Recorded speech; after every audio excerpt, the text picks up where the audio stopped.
పావు తీసుకొచ్చినావా?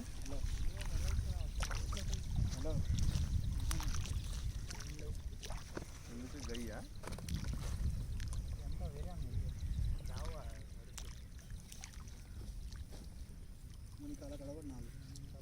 ఎవరిది?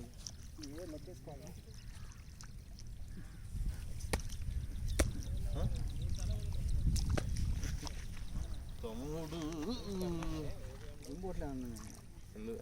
అందుకనే బక్కగా అయిపోయినా. ఎందుకు గట్టిగా చేయకు తమ్ముడు.